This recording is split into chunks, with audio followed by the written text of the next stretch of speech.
Spider-Man 2 is a 2004 American superhero film based on the Marvel Comics character Spider-Man. Directed by Sam Raimi and written by Alvin Sargent from a story conceived by Michael Chabon and the writing team of Alfred and Miles Miller, it is the second installment in Raimi's Spider-Man trilogy, following the 2002 film. The film stars Tobey Maguire as Peter Parker and Spider-Man, alongside Kirsten Dunst, James Franco, Alfred Molina, Rosemary Harris, and Donna Murphy. Peter Parker fights to stop scientist Dr. Otto Octavius from recreating a dangerous experiment, while also dealing with a personal crisis. Welcome back to Marvel Movie Rewind, where we look back at every live-action Marvel movie. Today we are discussing Spider-Man 2. Before this movie, in an early script for Cannon's aborted Spider-Man film, written by Ted Newsom and John Bercanto, Otto Octavius was rewritten to become a teacher and mentor to a college-age Peter Parker. The cyclotron accident, which creates Spider-Man, also deforms the scientist into Dr. Octopus and results in his mad pursuit of proof of the Fifth Force. Doc Ock reconstructs the cyclotron and causes electromagnetic abnormalities, anti-gravity effects, and bilocation, which threatens to engulf New York City and the world. Additionally, Bob Hoskins and Arnold Schwarzenegger were considered for the role. Director Sam Raimi has stated that Dr. Octopus was intended to appear in Spider-Man and team up with the Green Goblin, but it was not included. Immediately after finishing Spider-Man, director Sam Raimi signed on to direct a sequel. In April 2002, Sony hired Smallville alumni Alfred and Miles Miller to write a script for the film, as Raimi, Ziskin, and Maguire loved Smallville. On May 8, 2002, following Spider-Man's record-breaking $115 million opening weekend, Sony Pictures announced a sequel for 2004. Entitled The Amazing Spider-Man, after the character's main comic book title, the film was given a budget of $200 million and aimed for a release date of May 7, 2004. The following month, David Koepp was added to co-write with Gow and Miller. Koepp originally wanted to do the Gwen Stacy and Harry Osborn story and have Gwen be killed in the middle of the second movie. In September 2002, Michael Chabon was hired to rewrite. His draft had a younger Doc Ock, who became infatuated with Mary Jane. His mechanical limbs use endorphins to counteract the pain of being attached to his body, which he enjoys. When he injures two muggers on a date, this horrifies Mary Jane, and in the resulting battle with Spider-Man, his tentacles are fused, and the fusion begins to kill him. In the script, Octavius is the creator of the genetically altered spider from the first film, and gives Peter an antidote to remove his powers. This means when Octavius is dying with his tentacles, he wants to extract Spider-Man's spine to save himself. This leads to an alliance with Harry, a detail which made it into the finished film. Beforehand, Harry and the Daily Bugle put a $10 million price on Spider-Man's head, causing the city's citizens to turn against him. Raimi sifted through the previous drafts by Gow, Miller, Koepp, and Chabon, picking what he liked with screenwriter Alvin Sargent. He felt that thematically the film had to explore Peter's conflict with his personal wants against his responsibility, exploring the positives and negatives of his chosen path, and how he ultimately decides that he can be happy as a heroic figure. Raimi said that he took inspiration from Superman 2 for the story of Peter giving up his responsibilities. Although the story takes some partial influence from Doc Ock's debut in 1963 and the 1966 storyline If This Be My Destiny, the story was mostly inspired by the 1967 storyline Spider-Man No More, specifically The Amazing Spider-Man number 50. It was decided that Dr. Octopus would be kept as the villain, as he was both a visually interesting villain who was a physical match for Spider-Man and a sympathetic figure with humanity, accompanied by the fact that the character had been repeatedly considered as a villain for the first film over the course of its 15-year development. Raimi changed much of the character's backstory, however, adding the idea of Otto Octavius being a hero to Peter, and how their conflict was about trying to rescue him from his demons rather than kill him. When Tobey Maguire signed on to portray Spider-Man in 2000, he was given a 3-film contract. After filming Seabiscuit in late 2002, a pre-existing back condition that Maguire suffered from was bothering him. Raimi heard that Maguire could be paralyzed if there was an injury in his back. Jake Gyllenhaal was cast to replace Maguire, and even Seth Green was considered. Maguire's girlfriend's father, Ronald Meyer, head of Universal Studios, helped Maguire regain the role, with a salary of $17 million. Maguire underwent tests to make sure his back was fit for filming. Gyllenhaal would later say in a 2019 interview that he was one of several actors considered to replace Maguire. Raimi stated that before filming, he was concerned that Maguire and Dunst were going to have the same chemistry, as they had since broken up. Several actors were considered for the part of Dr. Octopus, including Ed Harris, Chris Cooper, who went on to play Norman Osborn in The Amazing Spider-Man 2, David Duchovny, and Christopher Walken. Alfred Molina was cast as Octavius in February 2003 and underwent physical training for the role. The reaction to his casting was mixed. Raimi had been impressed by his performance in Frida and also felt that his large physical size was true to the comic book character. Molina only briefly discussed the role and was not aware that he was a strong contender. He was a big fan of Marvel Comics and was excited to get the part. Although he was not familiar with Doc Ock, Molina found one element of the comics that he wanted to maintain, the character's cruel, sardonic sense of humor. Now, let's talk about the production. Pizza time. The movie was produced by Columbia Pictures and distributed by Sony Pictures. It was directed by Sam Raimi once again. The movie was written by Alvin Sargent. The movie was also produced by Laura Ziskin and Avi Arad. Spider-Man 2 was shot on over 100 sets and locations, beginning with a pre-shoot on the Loop in Chicago during 2 days in November 2002. The crew acquired a train of 2200 series cars, placing 16 cameras for background shots of Spider-Man and Doc Ock's train fight. Members of the film's production team acknowledged that the surroundings in which the Chicago subway car was filmed do not correspond to the kinds of routes that present-day New York City subway cars travel. Filming was originally slated to start in January 2003, but was pushed back to April so that Maguire could finish Seabiscuit. Principal photography began on April 12, 2003 in New York City and Chicago. The crew moved on May 13th to Los Angeles, shooting on sets created by production designer Neil Spizak. After the scare surrounding his back pains, Tobey Maguire relished performing many of his stunts, even creating a joke of it with Raimi, creating the line, My back! Oh, my back! as Spider-Man tries to regain his powers. Raimi said that while filming the scene, he yelled at Maguire to get on the edge of the building, but Maguire refused to do it. Even Rosemary Harris took a turn, putting her stunt double out of work. In contrast, Alfred Molina joked that the stunt team would trick him into performing a stunt time and again. J.K. Simmons said that while filming the scene where Spider-Man gets his suit back from the Daily Bugle, when Simmons said, "He's a thief," his fake teeth popped out of his mouth. Filming was put on hiatus for 8 weeks to build Doc Ock's pier lair. It had been Spizak's idea to use a collapsed pier as Ock's lair, reflecting an exploded version of the previous lab and representing how Octavius' life has collapsed and grown more monstrous, invoking the cinema of Fritz Lang in the film The Cabinet of Dr. Caligari. Filming then resumed on that set, having taken 15 weeks to build, occupying Sony Stage 30. It was 60 feet, or 18 meters, by 120 feet, or 37 meters, long, and 40 feet, or 12 meters, high. And a quarter-scale miniature was also built for the finale as it collapsed. Reshoots for the film eventually wrapped in February 2004. A camera system called the Spider Cam was used to allow filmmakers to express more of Spider-Man's worldview, at times dropping 50 stories and with shot lengths of just over 2,400 feet, or 730 meters, in New York, or 3,200 feet, or 980 meters, in Los Angeles. For some shots, the camera would shoot at 6 frames per second for a faster playback, increasing the sense of speed. Shots using the Spider Cam were pre-planned in digital versions of cities, and the camera's movement was controlled with motion control, making it highly cost-effective. The camera system was only used in the previous film for the final shot.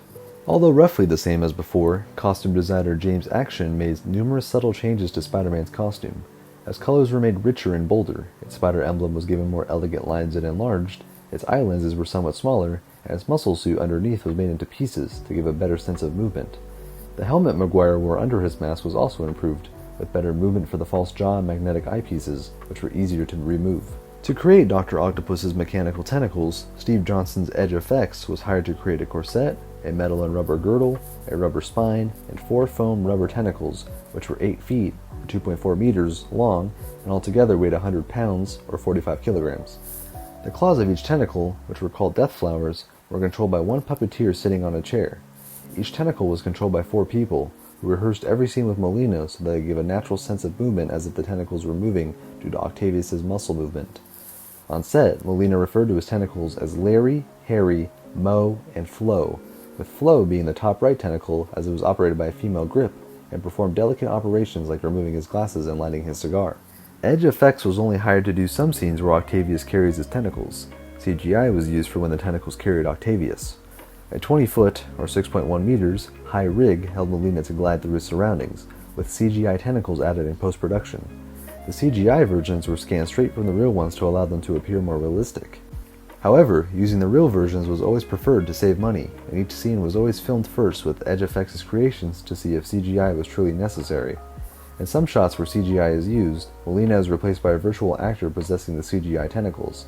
Through the use of motion capture and cyberscanning, visual effects supervisor Scott Stodick and CGI character animation supervisor Anthony Lamolinara were able to create more detailed virtual actors to replace Maguire and Molina in some shots, as well as make them display natural human motion. Completing the illusion, the sound designers chose not to use servo sound effects, feeling it would rob the tentacles of the sense that they were part of Octavius' body, and instead use motorcycle chains and piano wires. As with the previous film, John Dykstra served as visual effects designer. Dykstra and his crew sought to make the weakest shot of the second movie look as good as the best shot of the first movie. Dykstra not only created the physical appearance of Octavius' tentacles, but also that of the nuclear reaction that Octavius attempts to carry out in the film. The reaction resembles the sun, complete with solar flares, and poses a threat to its immediate environment through its strong gravitational pull, which can draw surrounding objects directly into it and disintegrate them. As mentioned previously, the film's increased budget allowed the reaction to have a significant amount of artistry and reality. Spider-Man co-creator Stan Lee portrays a man on the street who saves a woman from falling debris during a battle between Spider-Man and Dr. Octopus. Willem Dafoe came up with the idea to reprise his role as Norman Osborn as a hallucination to Harry during promotion for Spider-Man, which he compared to King Hamlet haunting his son to avenge him. Ilya Baskin portrays Mr. Ditkovich, Peter's landlord, whose name is a reference to Spider-Man's co-creator, Steve Ditko. Weston Epp and Joe Paul Van Epp, the two boys who hand Spider-Man his mask on the train, are Tobey Maguire's half-brothers. Sam Raimi, near the beginning of the movie, when Peter is on campus, drops his books. When he bends down to retrieve them, he is hit in the head by two backpacks. Raimi, whose face is not seen, is the second student to hit him. The film was scored by Danny Elfman, composer of the previous film. However, during recording sessions, Elfman had a falling out with director Sam Raimi, saying that composing Spider-Man 2 was a miserable experience. Christopher Young, who eventually scored the sequel, Joseph LaDuca, and Job Debney did additional scores for the film. They wanted Elfman to do one cue from Hellraiser, but he couldn't get close to it and wasn't going to imitate Christopher Young. Instead, he suggested hiring Young, but Young also couldn't get it close, so they licensed the cue from Hellraiser instead. It can be heard during the reveal of Dr. Octopus's tentacles. Whoa!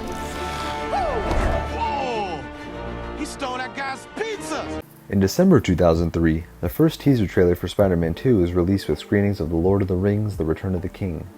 The second trailer, released in April 2004, was shown during the television series The Apprentice and in theaters with the screenings of The Alamo.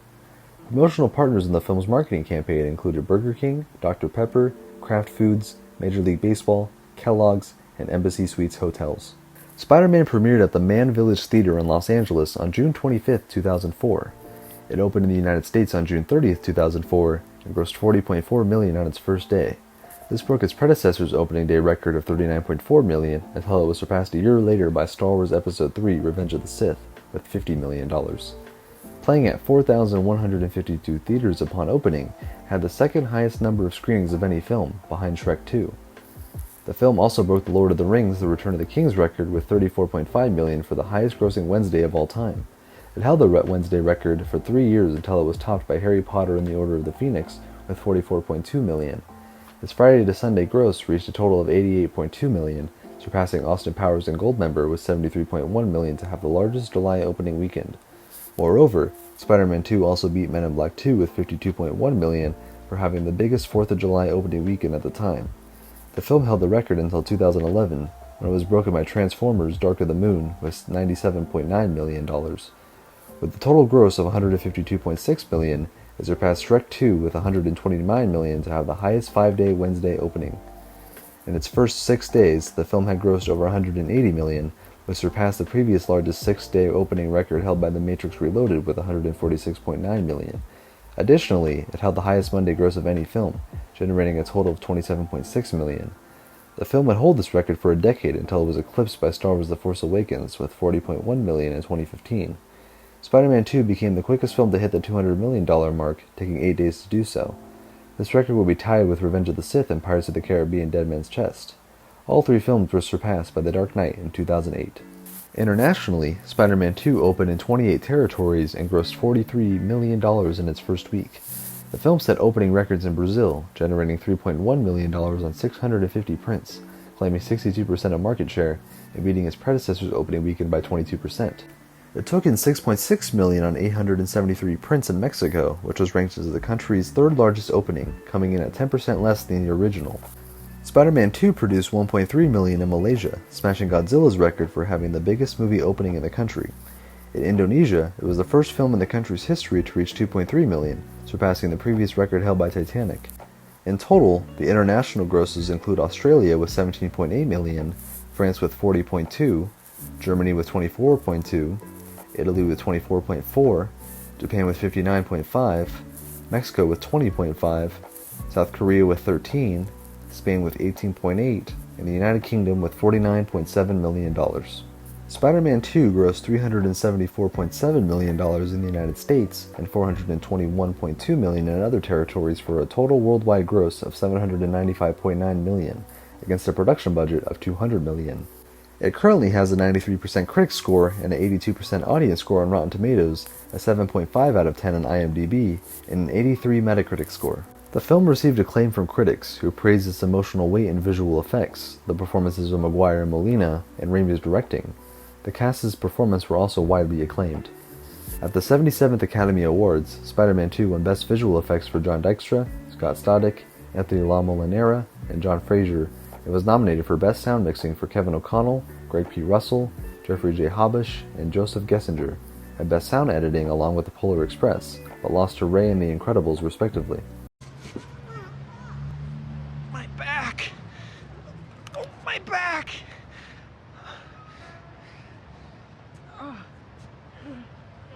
To coincide with the film's release, a video game of the same name was released for the Game Boy Advance, GameCube, Microsoft Windows, PlayStation 2, and Xbox on June 28, 2004. Releases on the PlayStation Portable, N-Gage, and Nintendo DS systems would follow. An action-adventure video game, it serves as a prequel to Spider-Man the movie. Published by Activision, the console versions were developed by Treyarch, but the other versions had different developers. The console and handheld versions of Spider-Man 2 were well received, except for the PC and Mac versions. Upon launch, the game had shipped more than 2 million units in North America by July 7, 2004. An extended cut of the film, entitled Spider-Man 2.1, was released on DVD on April 17, 2007. The cut included 8 minutes of new footage, with new special features not included in the original release, as well as a sneak preview of the then-upcoming Spider-Man 3. The cut also featured new alternate and extended scenes, and a featurette inside Spider-Man 2.1 detailing the making of the cut.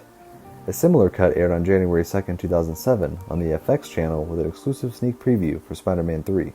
In 2006, The Grave Dancers, the exterior hospital shot, is a purchased shot from Spider-Man 2. In a 2007 episode of How I Met Your Mother, the shot off Broadway is actually a shot from the movie.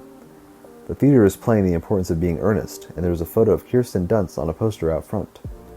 In 2024's Madam Web, the ending uses an archival clip from Spider-Man 2 and Cassandra's vision of Anya. In March 2004, 3 months before Spider-Man 2's release, Sony announced that a sequel was already in development.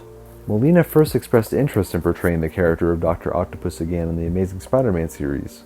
In an August 2014 interview, while promoting Love is Strange, Molina expressed his openness to return as Dr. Octopus in a film based on the Sinister Six, then intended for a 2016 release, after the character's appearance in the film was teased at the end of The Amazing Spider-Man 2, but reflected that the filmmakers could choose to go for another actor.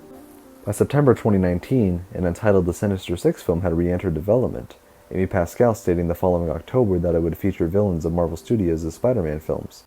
By September 2021, the film was confirmed to be in active development, to be set in Sony's Spider-Man universe. In December 2020, it was reported that Molina would reprise his role as the character in Spider-Man No Way Home, which was intended to be set in the Marvel Cinematic Universe. In April 2021, Molina confirmed his involvement with the film, calling it wonderful to reprise his role. He also revealed that Octavius' story in the film would pick up mere moments after the events of Spider-Man 2, and his story arc would continue directly from the film's ending. Molina was digitally de-aged in the film to resemble how he appeared in 2004, despite his concerns about his fighting style not looking realistic due to his age, in a similar way to Robert De Niro's character in The Irishman. The character's revival in Spider-Man No Way Home was spotlighted before the release of the film with the trailer. The reveal was cited as a highlight and inspired various internet memes of the scene of Octavius saying, "Hello, Peter." While looking back at Sam Raimi's 2000s trilogy, Tom Holland, who portrays Spider-Man in the Marvel Cinematic Universe, praised Molina's performance in Spider-Man 2, noting that he was initially terrified of the character back when he saw Spider-Man 2 for the first time. Holland later expressed his enjoyment at working with Molina in Spider-Man No Way Home. Benjamin Lee, Neil Sones, Manola Dargis, Peter Travers, and Jade King singled out Norman Osborn portrayer Willem Dafoe and Molina for praise. King asserting that the two stole the show as Green Goblin and Doc Ock, and were brilliant depictions of these characters. A TV spot for Sony Pictures' animation film Spider-Man Across the Spider-Verse includes the cameo appearance of a comic book design-accurate Dr. Octopus for the sequence in which Miles Morales is escaping from Miguel O'Hara and the Spider Army, with archive audio of Molina's Otto Octavius saying his iconic "Hello, Peter" line from No Way Home. Additionally, archival recordings of Alfred Molina are used for other versions of Octavius, who make minor appearances. Spider-Man 2 got a sequel 3 years later in 2007, titled Spider-Man 3. With that being said, thanks for watching. Next time we'll be talking about Blade Trinity. If you enjoyed this episode and would like to see more, consider giving a like or rating and subscribing with notifications so you never miss an episode. It's free. Also feel free to check out our other episodes and share this podcast with others on YouTube, Spotify, or Apple Podcasts. We'll see you next time on Movie Rewind.